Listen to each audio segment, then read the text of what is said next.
Hello guys, Teresa here again, T-Mac for short.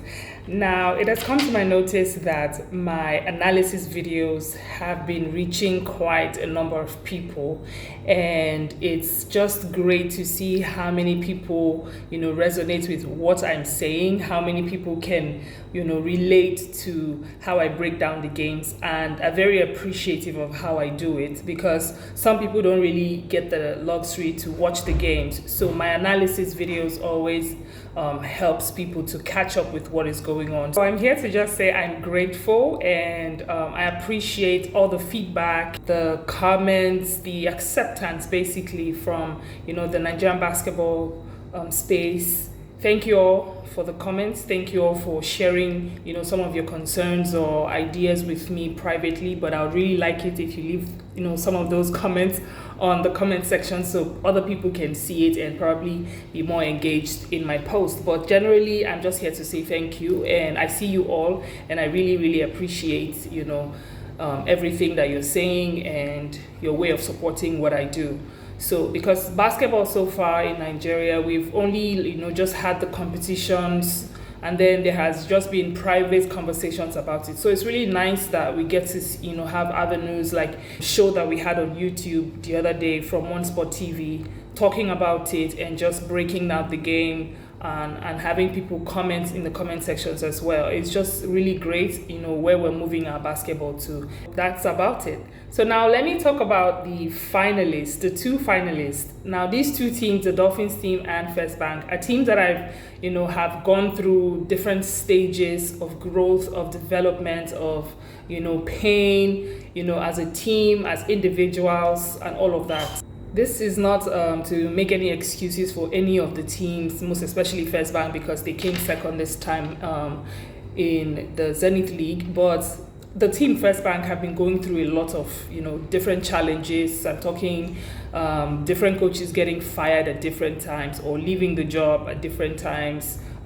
Players traveling, going to different countries, America, Japan, different places for greener pastures in the game of basketball. And of course, this is also relatable to other teams, not just the First Bank team. First Bank, let's not forget, also suffered a ban earlier this year. So all of that, and then some internal administrative issues that has been going on, is a lot and enough to affect a team, to affect the connection, the synergy, of a team. And that is what the team First Bank has been going through for a long time. And First Bank to have been Nigeria's champions for like the longest of time. No other team has achieved what the team First Bank has achieved in the Nigerian basketball women's scene. They've been battling against teams like Deporters.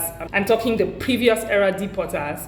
They've been battling against teams like Sunshine, even Dolphins, Air Warriors, and then came MFM. So First Bank have been going through all of those phases, all of those difficulties, all those challenges, and this time the team is trying to bring back some changes in terms of the coaching. We're seeing Coach Julie, who I think should be the first female coach of the First Bank team, putting a team together within a short period of time and even achieving this feat that she did. So congratulations to the First Bank team once again. Now to the Dolphins team. Dolphins, like we know, they've been coming from so much as well. A lot of their players moving to different teams or moving out of the country, them battling between different teams from the previous era to even now. I mean, the last time they won the Zenith Bank Championship was 10 years ago. Now we're seeing them still battling with teams like Deporters and First Bank and Sunshine and Air Warriors, and then of course came MFM as well, and they had to continue to battle with the MFM team. But finally, after 10 years,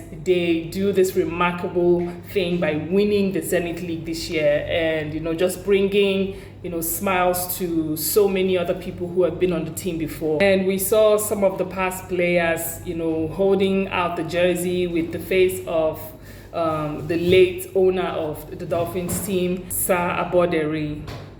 That was a great moment for them.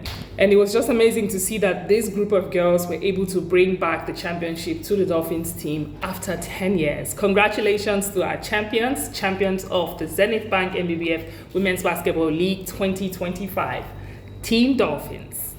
And finally, to Zenith Bank. This is an appreciation video to Zenith Bank as well for how great and how consistent they've been over the years, organizing the women's league and just, trying every year to give us something different, to bring in something new, and giving so much to the players, back to the players who work so hard every year.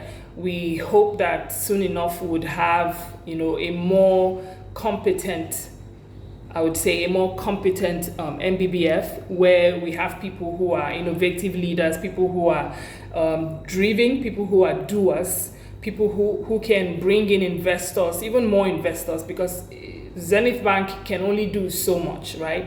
But if we have a governing system that allows people to include other people, to bring in the media, to bring in organizations into the league, that would foster even more growth. Because most of the players that come out of the NBBF league or the Zenith league, both whether male or female, most of them end up going to the US for college, which is good. But then it's good that we also have players in the country who can, represent on the under 16 team, under 18 team, under 23, and even on the national team.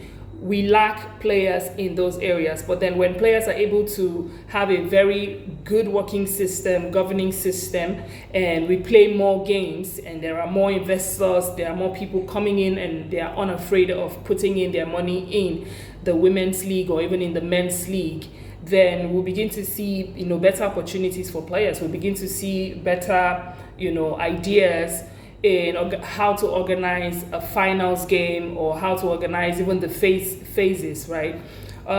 There's a lot of talks about this final 8 of the women's league and how great and glamorous it looked, but I beg to say differently, because I've seen better. I played in the era when games were streamed on DSTV, right? So we used to have that. We used to have DSTV, working hand in hand with the NBBF and all of that. So it'll be nice to have all of that back, honestly, because there's so much talent, there's so much, coming out of the Nigerian basketball space that is, I would say, untapped. And players from the women's league and as the men's league as well should be like a feeder team, to the national teams that we have in Nigeria. So hopefully we'll be able to get all of that in place and just have a more functional league. For the women, now that we have our winners, the Dolphins team, they have qualified for the FIBA Zone 3 qualifying games for the Continental Games, or what we call the Women's Basketball League Africa. And Benin Republic, Cotonou, will be the host country. The dates have not been fixed yet, so we're looking forward to getting the dates for that. But the main tournament we played in Ivory Coast. From the usual format of FIBA, the 2 teams that came first and second have qualified for the qualifying games in Cotonou. So that means Dolphins and First Bank gets to travel to Cotonou sometime around October to play the qualifiers, and then whoever qualifies between them and the other teams that would come in from the FIBA Zone 3 zone will qualify for the proper games in Ivory Coast, and that should be sometime around December as well. So good luck to both our teams that will be playing in the FIBA Zone 3 tournament. And the phase 2 of the Nigerian Premier League, that is the men's games, will commence this week. So good luck to all the men's team as they battle to get a spot in the BAL next year. Until next time, Teresa out.